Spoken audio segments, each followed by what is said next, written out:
अस्सलामु अलैकुम रहमतुल्लाहि व बरकातुहू। मेरे दोस्तों बुजुर्ग बंधुगण, এই যে নকশাটা দেখতেছেন, এই নকশাটা খুব খাতারনাক। এই নকশাটা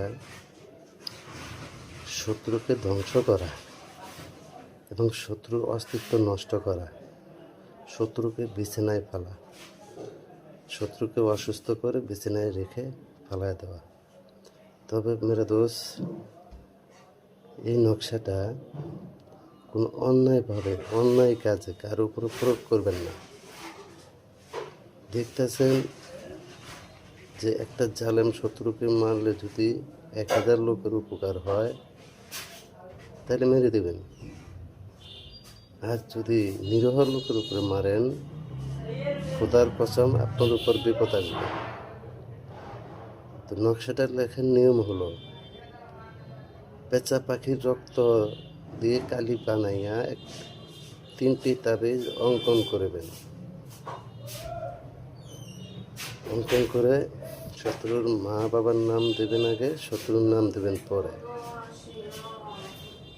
একটা ছোট্ট মাটির পাতিলা নেবেন আর একটা পাথর রাখবেন। পাথরের উপর শত্রুর নাম, শত্রুর বাবা মার নাম লিখে দিবেন। দিয়ে ওই পাথরটা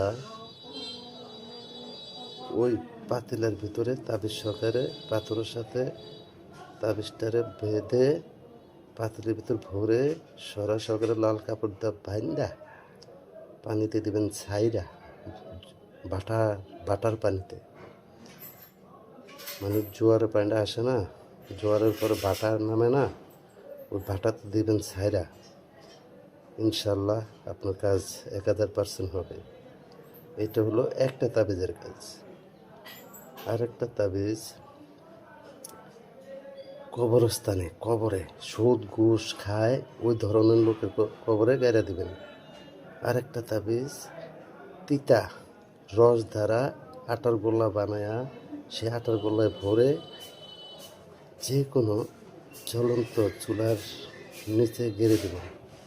ইনশাল্লাহ আপনি 1000% রেজাল্ট পাবেন। এই কাজগুলো করতে হয় মাসের শেষে, মানে এখন এই কাজগুলো করার সময়, ঠিক আছে? এখন এই কাজগুলা করার সময়, কারণ এগুলো করতে হয় অন্ধকারে, অমাবস্যার ভিতরে। মাসের শেষ দিক থেকে 27-28 তারিখ থেকে এই কাজ করতে হয়। করলে 1000% রেজাল্ট পাওয়া যায়, নাহলে পাওয়া যায় না।